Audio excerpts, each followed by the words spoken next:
L'œil du peuple, la politique sans filtre. Alors, j'ai eu l'autre fois un pléthore de réactions en rapport avec l'analyse que j'ai faite ou que j'avais faite ici sur le dialogue et sur la présence de M23 en RDC. Je ne veux pas revenir sur ce que j'avais dit, parce que je l'avais dit, mais j'aimerais évoluer. Et il y en a qui m'ont peut-être mal compris, simplement parce qu'ils ne veulent pas comprendre les choses telles qu'elles sont. Parce que je n'avais rien ajouté, je n'ai dit que ce qui est. Et je vais le répéter. Parce qu'il s'agit de notre pays. Si vous êtes complaisant, moi je ne le suis pas. Moi je ne suis pas complaisant. Et il faudra que chacun de nous assume ses responsabilités et sache que si nous ne faisons pas ce que nous pouvons faire à notre niveau, nous risquerons de perdre notre pays. Beaucoup m'ont appelé pour dire que je suis contre le dialogue. Non, je ne suis pas contre le dialogue. Moi, je ne suis pas contre le dialogue. D'ailleurs, je suis partant ou partisan du dialogue. Mais lequel? C'est ça justement la question qu'il faut nous poser. Je suis pour un dialogue, inclusif qu'il soit. Mais lequel, quel dialogue faudra-t-il que le chef de l'État convoque?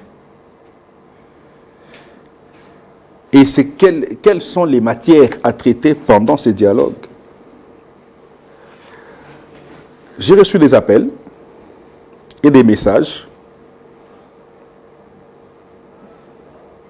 mais laissez-moi vous dire que nous devons faire les choses comme si nous n'avons pas un autre pays. Parce qu'on n'en a pas.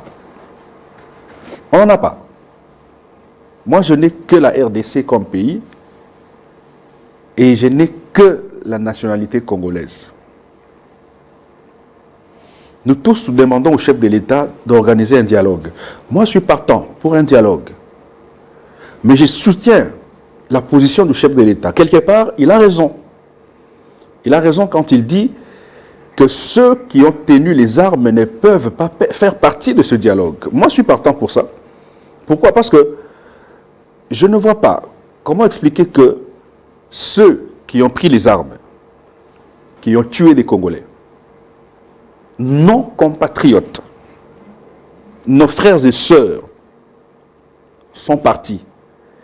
Et c'est avec ceux-là que nous allons faire un dialogue. Et ensuite, nous allons vous appeler, vous, Excellence. Vous avez tué les Congolais, vous avez le sang humain dans vos mains. Et par la suite, vous allez venir sillonner à Kinshasa ici avec des sirènes. Excellence Corneille Nangaa. Imaginez un peu. Dans la tête du Congolais, on voit Corneille Nangaa demain avec gyrophare, sirène, sur l'avenue à Kinshasa. Excellence Corneille Nangaa, Excellence Bissi-moi. Mais c'est inexplicable. Disons-nous la vérité, c'est inexplicable. C'est totalement inexplicable. Donc ça veut dire qu'on va faire la routine à chaque fois qu'il y aura des gens qui seront frustrés après une gestion de quelqu'un ou d'une personne. Ils vont se permettre de prendre les armes, tuer des Congolais, parce qu'ils savent qu'après avoir tué les Congolais, je vais me retrouver aux affaires. Non. Vous ne pouvez pas considérer des Congolais comme tremplin. Non. Vous ne pouvez pas tuer continuellement vos compatriotes sous prétexte que vous allez revenir aux affaires, occuper des fonctions, et puis on va vous applaudir. S'il y en a qui sont contre les conditions qui ont été posées par le chef de l'État, alors moi je vous appelle des complices du Rwanda. Excusez-moi pour ce terme, parce que vous m'avez appelé pour me dire que j'ai été un peu dur et que je ne suis pas partant pour le dialogue. Non, je suis partant pour un dialogue. Mais le dialogue doit se tenir avec ceux qui n'ont pas pris les armes, ceux qui n'ont pas le sang humain, le sang de Congolais dans leurs mains. Voilà ma position. D'ailleurs, je plaide pour qu'il y ait dialogue. Parce que la situation actuelle n'est pas normale, pas du tout. Nous vivons pendant une période très exceptionnelle. La RDC est pratiquement divisée. La ville de Goma n'est pas gérée par Fachi. Bukavu, n'en parlons pas. Les environs de Goma et de Bukavu ne sont pas gérés par Fachi. Et c'est une situation inexplicable parce qu'il y a des Congolais qui aujourd'hui sont gérés par Paul Kagame. Parce qu'il nous a dit, lui-même Paul Kagame, il a dit que Goma est entre ses mains, Bukavu est entre ses mains et d'autres villages le sont aussi. Voilà pourquoi nous devons, entre nous Congolais, créer l'unité. Et le dialogue a pour objectif, à mon sens, la recherche de l'unité nationale.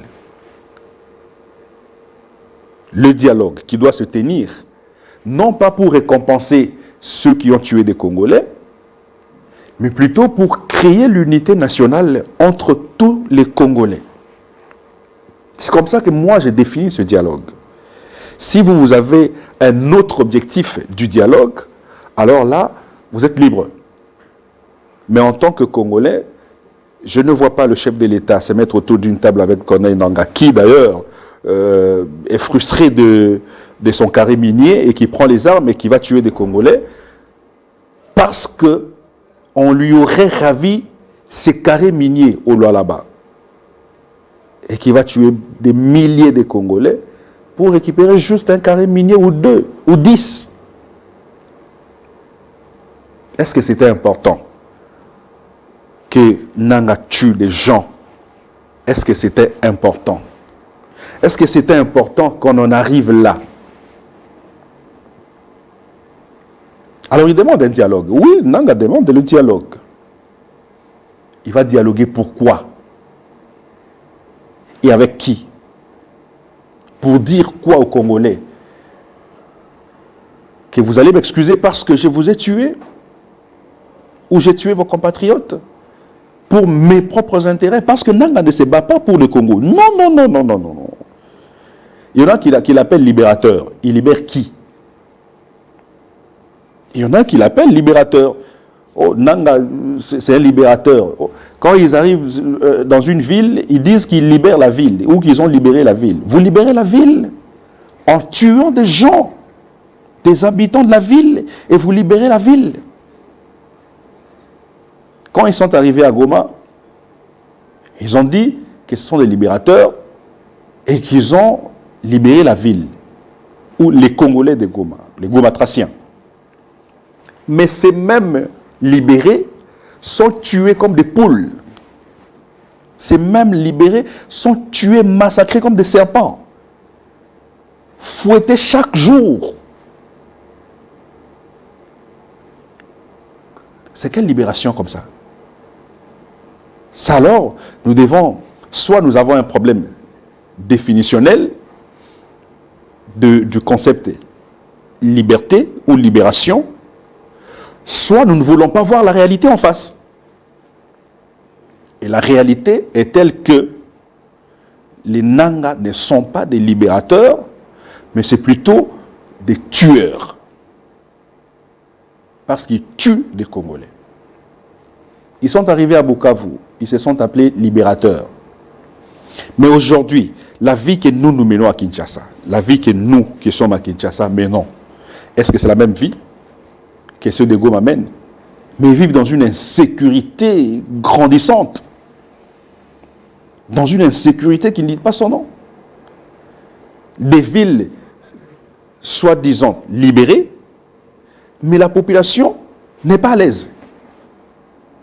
Qu'est-ce qui explique cela? Si vous libérez les gens, pourquoi vous tuez? Si vous libérez les gens, pourquoi ceux qui vivent sous votre gestion, sous votre autorité, sont maltraités, tués et vivent dans une insécurité? Arrêtez-nous des discours genre, non, ce sont des libérateurs, ce sont des ceci. Et j'ai vu même des Congolais crédibles, que je croyais crédibles à l'époque, des gens comme des Franck Diongo. Un Franck Diongo va soutenir la rébellion. Franck Diongo. Quelqu'un qui a été aux côtés du Sphinx de Limete, quelqu'un qui a été aux côtés d'Étienne Tshisekedi Moulumba pendant autant d'années. C'est pratiquement toute sa vie. Il l'a passé avec Étienne Tshisekedi Moulumba. Mais Étienne a été maltraité ici, ça et là. Il n'avait jamais soutenu la rébellion. Et il n'avait jamais pensé toucher les armes. Mais vous étiez avec Étienne Tshisekedi. Moindre pépin, vous êtes derrière ceux qui ont des armes, ceux qui tuent des compatriotes. Alors vous allez revenir au pays pour nous dire quoi finalement? Vous allez revenir au pays pour nous dire quoi? Vous avez donné du crédit à la rébellion. Je ne parlais pas seulement de Franck Diongo. Joseph Kabila. Vous savez, moi, à un certain niveau, je n'étais pas de ceux qui pensaient que Joseph Kabila n'est pas congolais, Joseph Kabila c'est un très mauvais dirigeant, Joseph Kabila. Non. Personnellement, je ne faisais pas partie de ces gens-là. Parce que moi, en tant qu'intellectuel et congolais, je sais que Joseph Kabila, c'est un Congolais. Un Congolais, le fils biologique à Laurent Désiré Kabila, que nous avons tant aimé, et qui a géré aussi de son côté, à son tour plutôt, 18 ans, pendant 18 ans. Mais qu'est-ce qui peut pousser Joseph Kabila à toucher les armes? Posons-nous la question. Elle est trop simple, cette question. Qu'est-ce qui peut pousser Joseph Kabila à toucher les armes ou à prendre les armes contre ses frères? Quoi? Parce que la richesse, il en a. L'argent, il en a. La notoriété, il en a. Le succès, il en a. Le nom, il en a. Le monde entier connaît Joseph Kabila. Parce qu'il a géré pendant 18 ans. Alors, qu'est-ce qui peut justifier le fait que Joseph Kabila prenne les armes contre son propre pays et qu'il se rallie de ceux qu'il considérait hier comme des ennemis de la République? J'ai cité le M23.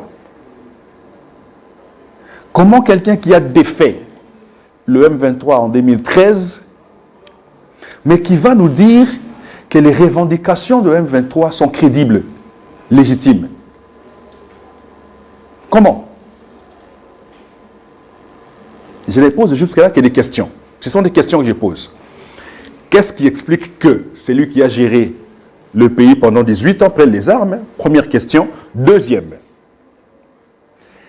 qu'est-ce qui manque pour qu'il prenne les armes contre ses frères et qu'il tue ses frères?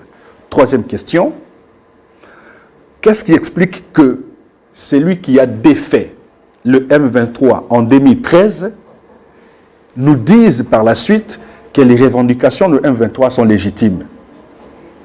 5.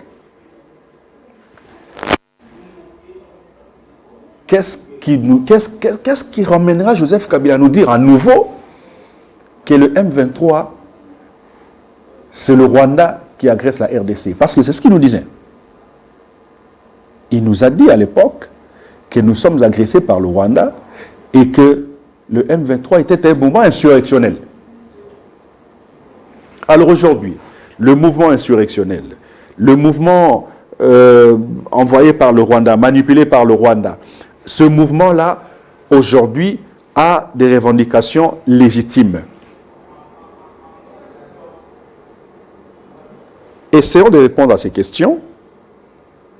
Comme ça, nous tous, nous allons vraiment voir si réellement Joseph Kabila avait raison de prendre les armes. Même s'ils avaient des accords, parce que j'entends dire qu'ils avaient des accords entre, il y a des accords entre Félix-Antoine Tshisekedi Tshilombo et Joseph Kabila avant qu'ils ne prennent le pouvoir, ceci, cela. D'accord. Admettons qu'il y avait des accords entre les deux et que Félix-Antoine Tshisekedi aurait piétiné ces accords-là ou n'avait pas respecté ces accords. Admettons que Félix Tshisekedi n'a pas respecté l'accord qu'il a signé entre lui et Joseph Kabila.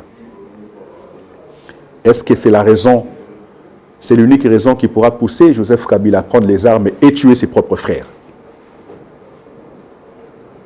Ça, c'est la raison? Je ne pense pas. Personnellement, je ne pense pas. C'est peut-être... Est-ce que c'est la boulimie du pouvoir? L'amour du pouvoir? Qu'est-ce qui peut justifier le fait que lui prenne les armes? Alors, de mon point de vue,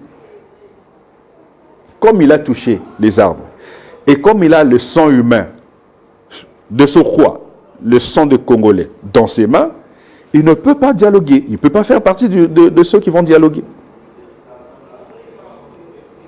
Et donc je valide toutes les conditions qui ont été posées par le chef de l'État si jamais il y a dialogue. Moi je valide. C'est inexplicable que vous ayez tenu les armes. C'est inexplicable que vous ayez tué des Congolais. Mais on vous voit autour d'une table avec ceux qui n'ont pas tué des Congolais et demain on vous appelle des excellences. Parce que nous savons tous que après un dialogue au Congo, le dialogue chute toujours par le partage de gâteaux. Et quand on va partager le gâteau, on va vous appeler des excellences. Et donc moi, Désiré, je me verrai dans l'obligation d'appeler Corneille Nangaa Excellence Corneille Nangaa, parce que il sera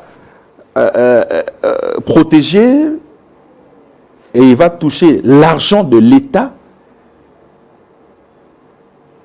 des gyrophares et des sirènes. Excellence Corneille Nangaa, Excellence Bissi, moi. Non. Non. Même si vous n'êtes pas d'accord avec moi, mais au moins, même Dieu ne sera pas d'accord avec vous, vous aussi. Aimons notre pays. Si on n'aime pas ce pays, personne ne viendra aimer notre pays. Aimons notre pays. Nous ne pouvons en aucun cas sacrifier notre pays sous prétexte que il y a des gens qui sont amoureux du pouvoir, amoureux d'argent et qui sont prêts à tout. Non. Non, non. Je ne soutiens pas cet avis. Certes, vous m'avez appelé. J'ai reçu beaucoup d'appels. J'ai reçu beaucoup de messages allant dans le sens de me condamner parce que je suis dur, parce que je n'ai pas été courtois avec les rebelles, je n'ai pas été courtois avec l'opposition. Non, je ne parlais pas de l'opposition dans son ensemble. D'ailleurs, je ne considère pas la branche armée comme une opposition.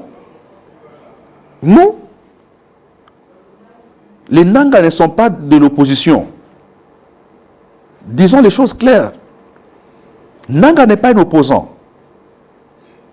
Aujourd'hui, Joseph Kabila n'est pas opposant.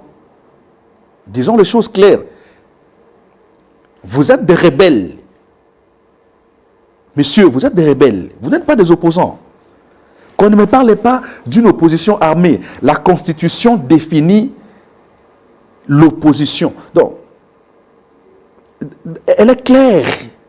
Nous avons une Constitution que nous considérons comme une loi mère qui définit l'opposition. C'est quoi l'opposition selon la Constitution? On ne parlait pas d'une opposition armée. Donc, vous n'êtes pas de l'opposition, vous qui avez tenu des armes, ou qui tenez des armes jusque-là. Vous êtes des rebelles. Et assumez votre position. Assumez-les, que vous êtes des rebelles, vous avez tué des Congolais. On ne peut pas dialoguer avec vous. Dialoguer avec vous, c'est... quelque part, c'est se moquer des Congolais qui ont laissé leur peau. Alors, admettons que, prenons l'hypothèse où, quelqu'un m'a appelé à partir de Nairobi pour me poser la question, et si on ne dialogue pas avec eux, comment on aura la paix? Je réponds à cette question, chers messieurs, vous qui m'avez appelé. Admettons qu'on dialogue avec les M23 aujourd'hui. Est-ce que le Rwanda va les lâcher? Parce que ce sont des supplétifs. Ceux-là sont envoyés par le Rwanda et ils sont au service de Paul Kagame. Ils sont au service du Rwanda. Ils sont téléguidés. Ils ne réfléchissent pas. On réfléchit à leur place. Nanga ne réfléchit pas. Bissi, moi non plus. Eux, c'est Paul Kagame qui réfléchit. Et nous subissons les répercussions des réflexions de Paul Kagame. C'est cela, c'est cela. Mais comment dialoguer avec des supplétifs? Et leur maître dira quoi alors, par la suite? Parce qu'il y a un maître qui réfléchit. Alors, vous choisissez dialoguer avec les supplétifs, avec ceux qui sont télécommandés, avec ceux qui sont téléguidés. Vous dialoguez avec eux. Certes, ils acceptent vos revendications. Et nous aussi, on accepte les revendications. Très bien. On va au dialogue. Et c'est fini. Après le dialogue, ils vont rentrer et faire de compte rendu. Parce qu'ils vont faire de compte rendu à leur maître. Alors, quand ils arriveront à faire le compte rendu à leur maître, le maître leur dira, non, ici, je ne suis pas d'accord, ici, je ne suis pas d'accord, mais ils vont reprendre les armes. Mais ils vont reprendre les armes. Ils vont reprendre les armes. Mais maintenant, comment dialoguer avec ces gens-là? Tant mieux dialoguer d'ailleurs avec leur maître. Et le maître imposera sa volonté à ses supplétifs. Qui est de dialoguer avec les supplétifs, laissant quelqu'un qui réfléchit à leur place. Et donc, je suis partant pour un dialogue entre Congolais, ce que le chef de l'État a appelé le camp de la patrie. Le camp de la patrie, c'est notamment Martin Fayoulou. Le camp de la patrie, c'est notamment Moïse Katumbi. Le camp de la patrie, c'est Délice Essanga. Le camp de la patrie, c'est l'Union sacrée de la nation. Le camp de la patrie, c'est cette opposition qui n'a pas tué des Congolais. C'est cette opposition qui n'a jamais pris les armes. C'est cette opposition qui n'a pas le sang des Congolais dans leurs mains. C'est ça le camp de la patrie. Et ce sont ceux-là avec qui le chef de l'État souhaite dialoguer. Et moi, je soutiens cette position. Moi, je suis partant qu'il y ait dialogue, mais avec l'opposition, pas avec des rebelles. Voilà ma position. Si Nanga va peut-être demain occuper des fonctions, il doit purger sa peine. Parce qu'il est condamné. La justice doit suivre son cours normal. La justice doit faire son travail. C'est ça justement. On ne peut pas mettre de côté la justice et dialoguer avec ceux qui ont tué des Congolais au nom de la paix, avec une paix factice, parce qu'on n'aura pas de paix durable. On ne peut pas avoir une paix durable avec un supplétif. Non. On aura la paix durable avec le maître qui réfléchit à leur place. Et le maître n'attend que la voix des armes. Ici, je parle de Paul Kagame. Alors, faisons bloc entre nous, Congolais, autour d'un dialogue. Le chef de l'État va certainement convoquer un dialogue parce que sous les bons offices de Joao Lourenço, président angolais, on va faire un dialogue, certainement. Ensuite, on va faire bloc autour du chef de l'État, sortir un gouvernement d'union nationale et faire face au Rwanda. Sans ces gens-là, c'est comme ça que nous allons alors voir qui est fort et qui ne l'est pas. Parce qu'aujourd'hui, nous sommes fragilisés.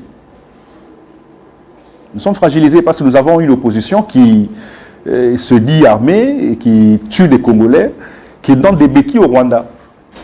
Et quand nous ferons front, on n'aura pas... On connaîtra déjà qui est avec nous et qui n'est pas avec nous.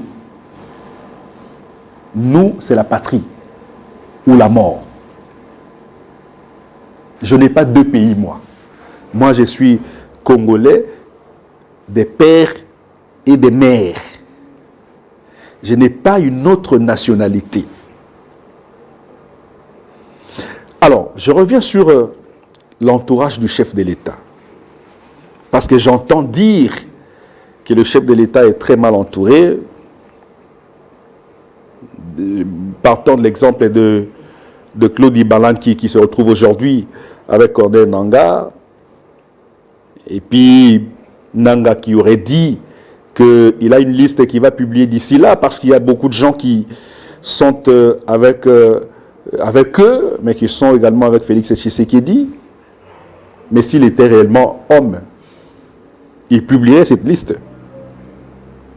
S'il était réellement cet homme, il publierait cette liste. Pourquoi il n'a pas publié? Pourquoi il avertit? On n'a pas besoin d'avertissement. On a plutôt besoin du concret. Et le concret, c'est la publication de la liste. Ce n'est pas parce que Ibalanki se retrouve aujourd'hui avec vous que vous avez tout l'entourage du chef de l'État avec vous. Faux. Jésus, je parle de Jésus. Jésus qui était sur terre marchait avec celui qui devrait le trahir. Il mangeait avec lui, il vivait avec lui, il dormait avec lui, n'est-ce pas? Mais il était celui qui devrait trahir Jésus. Mais Jésus le connaissait. Il savait que celui-ci me trahira. Et c'est grâce à lui que je vais rentrer dans ce qu'on appelle les cieux des cieux. Est-ce que vous savez que Judas était très important auprès de Jésus? Est-ce que vous savez que Jésus ne serait pas Jésus sans la présence de Judas? Est-ce que vous savez que Judas avait accompli sa mission? De tous les apôtres, je ne suis pas prédicateur, mais j'ai lu la Bible, de tous les apôtres de Jésus, celui qui avait accompli en premier sa mission, c'était Judas. Parce que la mission de Judas était de trahir Jésus. Vendre Jésus, et on l'arrête, on le tue, et Jésus va retrouver alors son siège. Si Judas ne trahissait pas Jésus, Jésus ne serait pas rentré au ciel. Donc, ne nous dites pas que l'entourage du chef de l'État est pollué, l'entourage du chef de l'État est ceci, cela. Tout le monde n'est pas traître. Même autour de Jésus, il y avait un traître. Et ce traître-là, Jésus le connaissait. Vous êtes sûr que Félix Antoine Tshisekedi ne connaissait pas Ibalanki, que c'est un traître? Il le connaissait. Pourquoi il l'a laissé loin de lui? Posez-vous la question. Mais c'est parce que c'est un enfant de Dieu et qu'il doit achever sa mission. Il faudra qu'il y ait des traîtres. Judas va traiter Jésus, va trahir plutôt Jésus, et Jésus va se retrouver mort, après sa mort, 3 jours après, il ressuscite et il monte au ciel. Il devint alors Dieu. Ibalanki va trahir Félix-Antoine Tshisekedi Tshilombo pour que la mission de Félix-Antoine Tshisekedi soit réellement une mission réussie. Il faut qu'il y ait des gens comme ça autour de lui. Alors aujourd'hui, est-ce que vous êtes sûr qu'il y a Ibalan qui ne regrette pas? Parce que ceux qui sont à Goma nous disent, et ceux qui causent avec les Nanga, avec les CC, avec les CC, ceux-là nous disent aussi de quoi s'agit-il là-bas. Ils le regrettent. Ils le regrettent. Souvent, ils ont tenu des armes, pensant que après avoir tenu les armes, nous allons nous retrouver aux affaires, on va dialoguer, on va faire ceci. En tout cas, Bokozela. Bokozela trop, mais dialogue Nabino et aussi mbati. Les Congolais ne sont plus dupes. On ne peut plus vous accepter parce que vous avez tenu les armes dans ce gouvernement. Le gouvernement que nous avons, soumis à 2, mais il y a autant de rebelles. Mais ceux-là ont confessé et puis, eh ben, voilà, ils ont purgé des peines. Vous devez purger vos peines. Parce que sinon, si vous ne purgez pas vos peines, ça veut dire que la justice n'a pas son sens d'être. Alors que la justice doit œuvrer.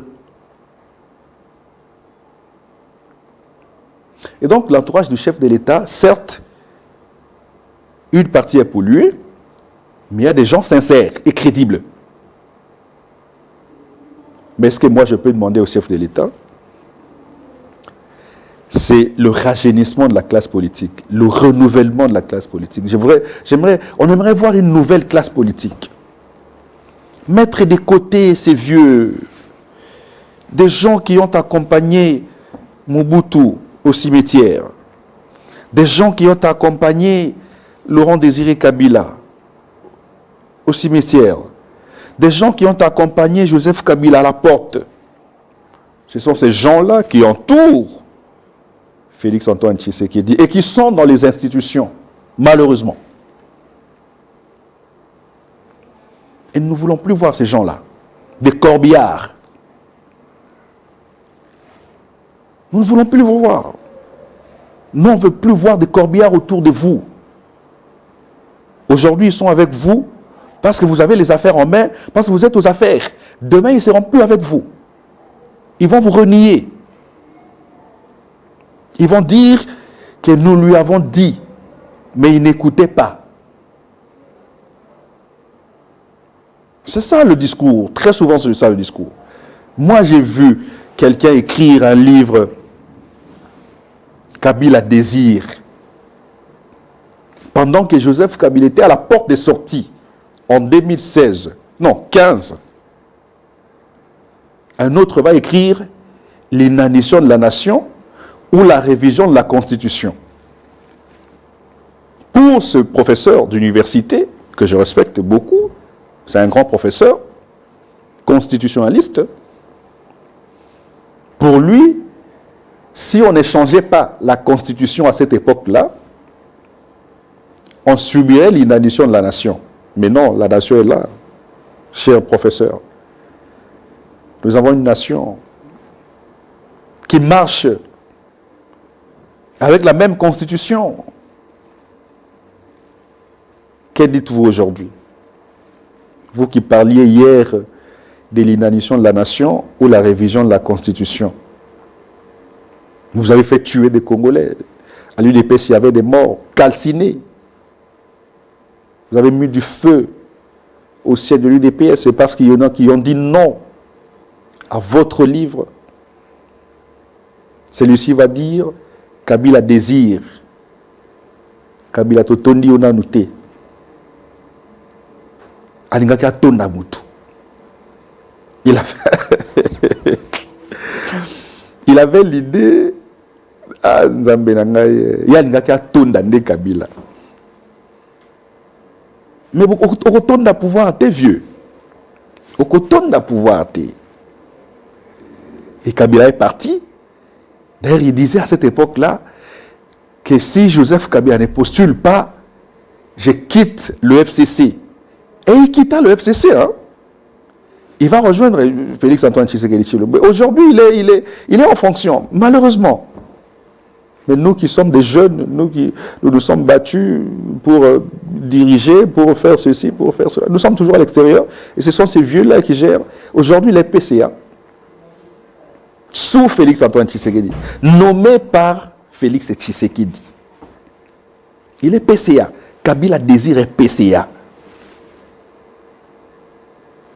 Je ne sais pas s'il va nous dire Tshisekedi désire. Ou Félix désire. Parce que je l'ai vu, il semblerait qu'il a écrit un ouvrage retraçant l'histoire de la RDC de Mobutu à Tshisekedi. Donc il a traversé tous les régimes. Et ces gens-là sont jusqu'aujourd'hui aux affaires. Quand est-ce que nous allons dire mot dans ce pays? Quand est-ce que nous autres, nous allons gérer? Parce que nous avons les mêmes diplômes que vous. Et nous avons pratiquement les mêmes niveaux intellectuels que vous. Il n'y a aucune différence. Nous avons très bien étudié, nous autres. Nous sommes appelés à assumer des fonctions étatiques. Pourquoi vous ne pouvez pas laisser la place à la jeunesse? Pourquoi? Pourquoi vous ne pouvez pas laisser la place à la jeunesse? Quand est-ce que les jeunes vont diriger? Quand est-ce que les jeunes vont vous montrer de quoi ils sont capables? Parce qu'ils sont capables. On n'est pas tous naïfs, on n'est pas tous voyous, non. Parce qu'à l'époque de Joseph Kabila, on disait que la plupart des jeunes sont voyous. Non, non, non, non, non, non, non, non. Il y en a qui réfléchissent, et nous sommes là. Voilà pourquoi nous nous opposons à votre façon de faire les choses. Nous nous opposons à vous. Nous sommes contre vous. Et je formule cette demande avec beaucoup de respect au chef de l'État, de pouvoir vous écarter. Vous avez vieilli aux affaires. Sans l'État, vous n'êtes rien. Vous vivez de l'argent de l'État, vous vivez grâce à l'État, et vos enfants vont vivre grâce à l'État. Nous autres ici, moi je suis journaliste, je ne vis pas de l'argent de l'État. Mais vous, là, vous, comme vous là, sans l'État, est-ce que toi, tu serais ce que tu es, sans l'État? Yo, Zotalanga. Yo, vieux, Zotalanga. Ce qui m'bonga l'État, yo, vivre. Ce qui l'État, aux annule. Il est temps que les choses changent. Après le dialogue. D'ailleurs, avant le dialogue, nous préférons qu'on ait un nouveau gouvernement. Et quand nous avons un nouveau gouvernement des vertébrés, un nouveau gouvernement des jeunes, nous allons nous prendre en charge et nous allons durement travailler pour que le pays soit développé. Parce que vous nous avez foutu la merde. Aujourd'hui, 65 ans après l'indépendance, le Congo stagne. Le Congo stagne. Nous faisons de la routine. Rien n'évolue. On n'avance pas. Parce que nous avons des gens qui préfèrent construire à l'extérieur. Nous avons des gens qui ont des banques, de comptes à banque à l'extérieur. Nous avons des gens qui enrichissent l'extérieur. Mais leur pays demeure à l'état initial.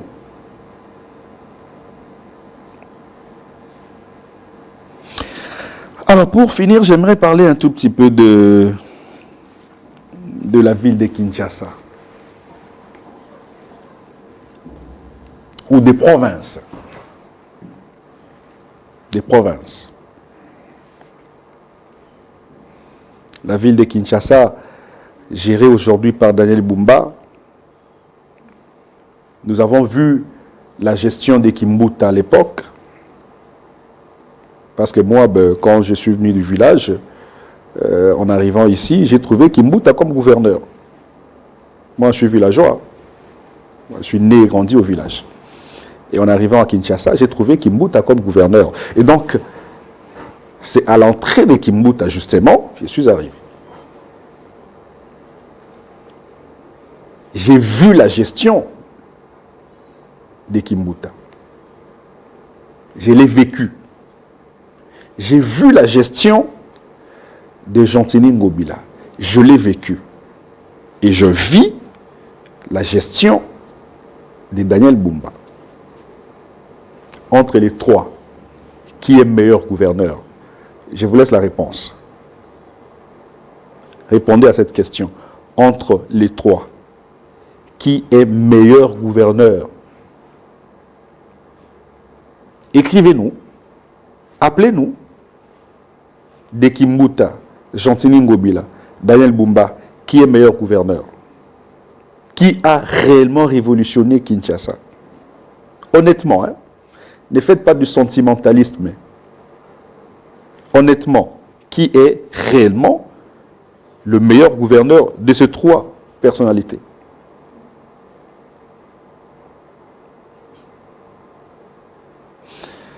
Fifi Masuka Olualaba.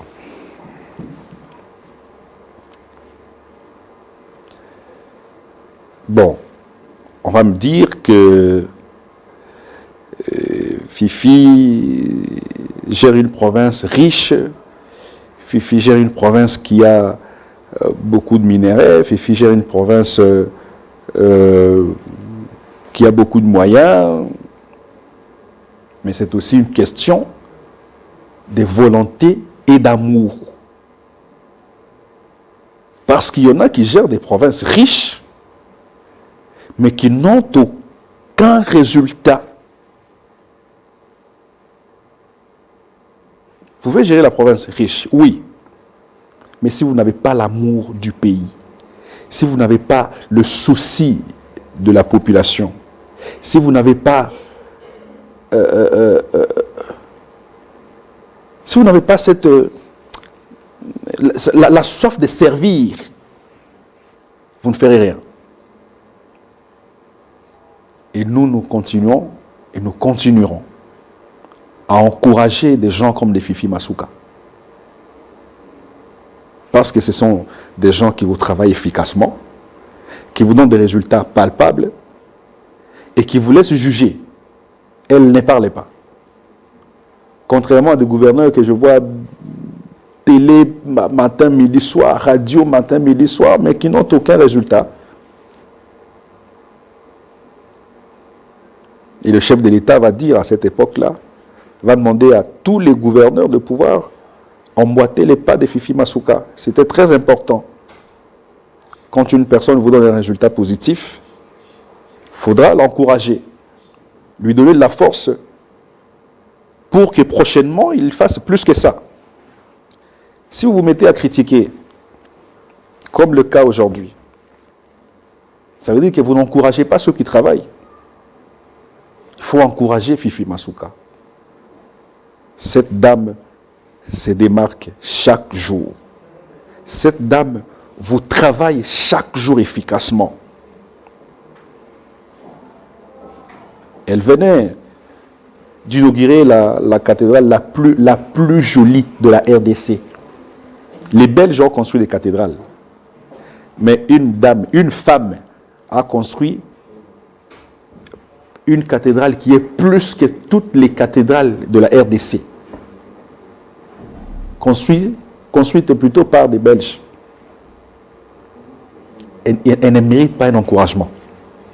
Elle ne mérite pas d'applaudissements, selon vous. Disons les choses clairement.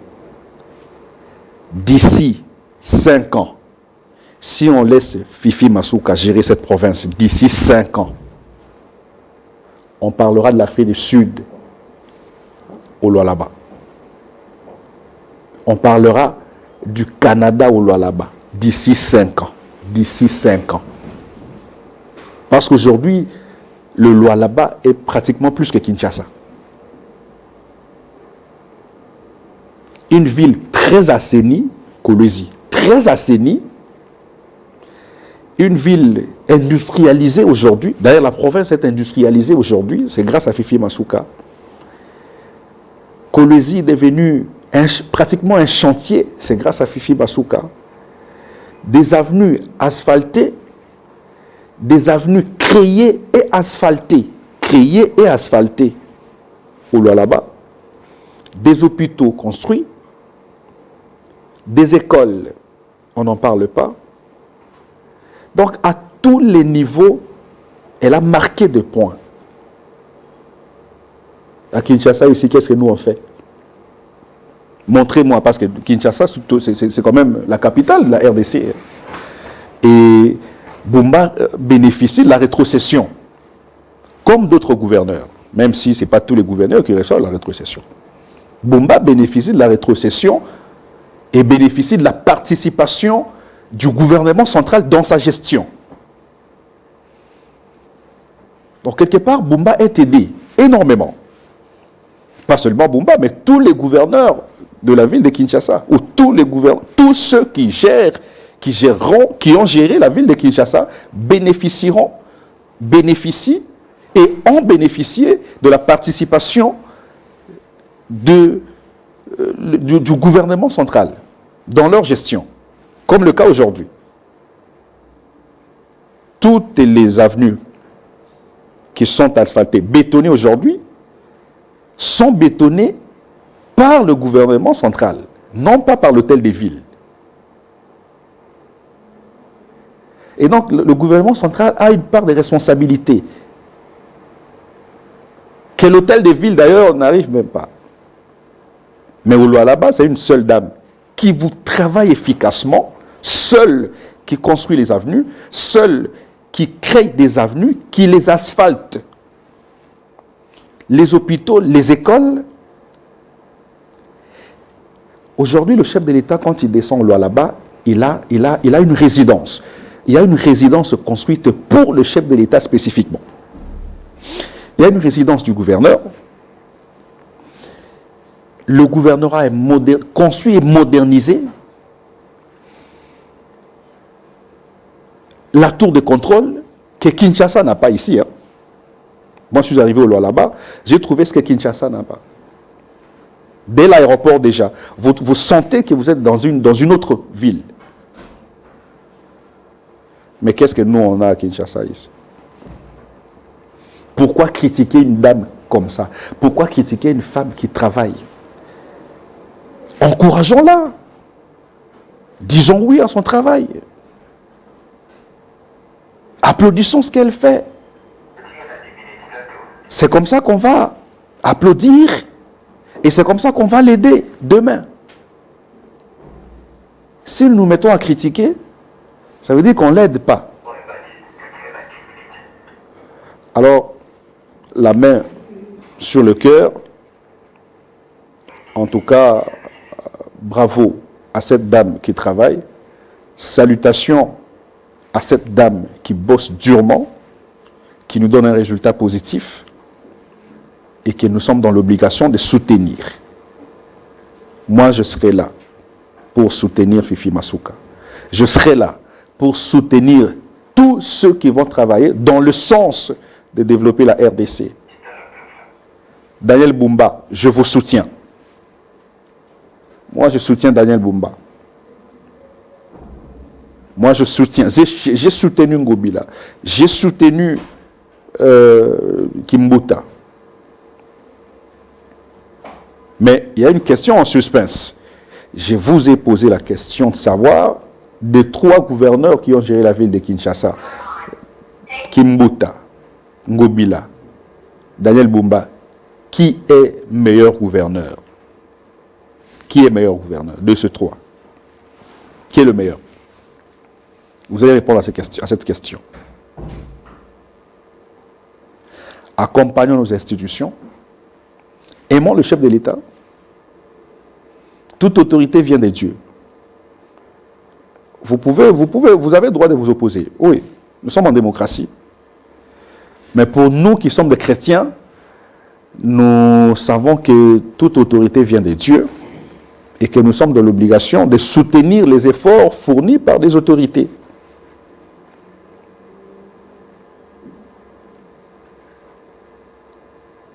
L'opposition n'est pas un péché, non. Mais en tant que Congolais, vous devez participer à la gestion. Même à travers la parole. Moi, je participe avec ma parole. Hein. Juste la parole, mais je participe à la gestion. Parce que je dénonce quand il faut dénoncer et je loue quand il faut louer. Par exemple, là, aujourd'hui, si on me pose la question de savoir quel est le bilan du gouvernement comme soumis à 2, je vous dirais que c'est 0. Je vous dirais que c'est 0 et sans embâche. Moi, je n'étais pas d'accord et je ne suis pas d'accord avec le chef de l'État. Déjà, dès le remaniement du premier gouvernement, je n'étais pas d'accord. Pas du tout d'accord. Je n'étais pas d'accord. Moi, j'attendais, après les consultations, qu'on ait un nouveau gouvernement. Un gouvernement de jeunes, un gouvernement de vertébreux, un gouvernement de technocrates. Mais on a assisté malheureusement à des mutations. Tel qui était là-bas, on l'envoie là-bas. Tel qui était de l'autre côté, on l'envoie là-bas. Les mêmes têtes, et les têtes gênantes. Moi, ceux qui sont au gouvernement ici, je ne vous aime pas. Moi, je ne vous aime pas. Moi, Désiré, ne vous aime pas. J'aurais aimé voir de nouvelles têtes. Et c'est une déception pour moi. Ce gouvernement, c'est une déception pour moi. Je ne suis pas d'accord avec le chef de l'État. Et je le dis. En ce sens-là, il est complaisant. Trop complaisant. Je le dis haut et fort. Je ne sais pas s'il s'est habitué avec ces gens-là et qu'il a du mal à les mettre à l'écart. Quelqu'un m'a dit que le chef est trop aimant et que si il vous a nommé ministre, il a du mal à se débarrasser de vous. Mais non, non. C'est une gestion de l'État. Vous gérez l'État. Ce n'est pas un club d'amis? Non. Non. Quand quelqu'un gère mal, mettez-les de côté. C'est tout ce qu'on attendait de vous, Félix-Antoine Tshisekedi Tshilombo. On attendait ça de vous. On n'attendait pas un club d'amis au Conseil des ministres. Quand à chaque fois qu'il y a un Conseil des ministres, ce sont les mêmes têtes qui se retrouvent. Eh, mon cher, Ndediko, calme. Ah, non, non, non, non. On n'attendait pas ça. Nous, on attendait, comme cette fois-ci, s'il y a un nouveau gouvernement, parce que j'entends dire qu'il y a un gouvernement en gestation, on veut voir Somino partir. On veut voir toutes ces têtes partir. Tout ce gouvernement partir. On veut vraiment voir des meilleurs, des nouvelles têtes, des jeunes capables de changer les choses. Il y en a qui s'approprient du gouvernement, des chefs coutumiers au gouvernement. Coco! Des gens comme les Jean-Lucien Boussa. Il est ministre depuis Joseph Kabila jusqu'à aujourd'hui. Mais finalement, qu'est-ce qui ne va pas?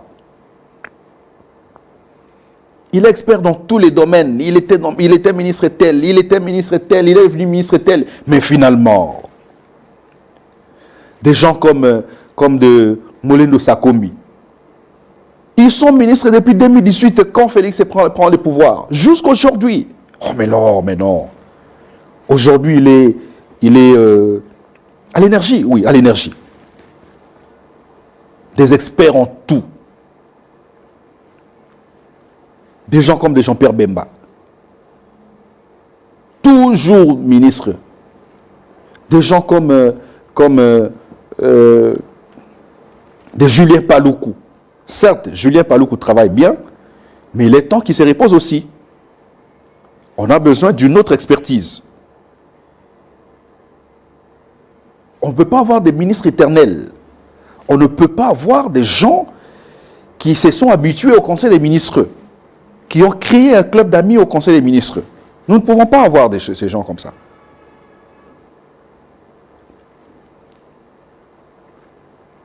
Donc, le chef, cette fois-ci, doit nous faciliter la tâche. Changez-nous ces gens ici. Mettez-les de côté. Formez un autre gouvernement. D'ailleurs, moi, je n'attendais même pas qu'ils arrivent jusqu'aujourd'hui. Non. Moi, je pensais que ce gouvernement prendrait fin peut-être en janvier et qu'on aurait un autre gouvernement.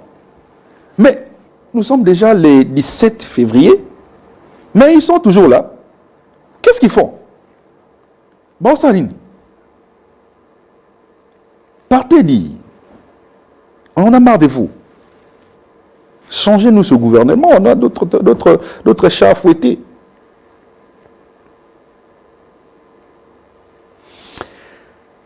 Alors, je salue tous ceux qui nous ont suivis, tous ceux qui vont nous suivre, tous ceux qui nous appelleront, tous ceux qui nous écriront. Libre à vous, mais nous faisons une analyse objective. Nous ne sommes pas parchants, nous ne sommes pas non plus partisans d'un parti politique ou quoi que ce soit. Non, nous sommes neutres. Nous sommes neutres. Nous sommes journalistes. Église au milieu du village. Si vous pensez que nous soutenons une vision, non, nous on ne soutient pas. On ne soutient pas une vision, on ne soutient pas un humain, on soutient les idées, oui, les bonnes idées, parce qu'il y a également de mauvaises idées. Nous soutenons les bonnes idées. Merci à l'équipe technique qui m'a accompagné. Et merci à vous qui nous avez suivis. KMC, c'est une vision. Et KMC, c'est un projet d'avenir pour ce pays. Venez, ce fauteuil, il est à vous. À chaque fois que vous allez nous appeler, vous aurez de l'espace et vous allez vous exprimer librement. Nous avons des espaces. Partout où vous êtes, contactez-nous à travers ce numéro qui est affiché au bas de votre écran. Nous viendrons vers vous. On va discuter de tout ce que vous comptez faire. Merci. Et je vous dis à demain, 13h40, je serai avec vous. L'horaire de cette émission, L'œil du peuple, c'est chaque jour à 13h40. Seulement sur KMC et direct de KMC. Restez branchés.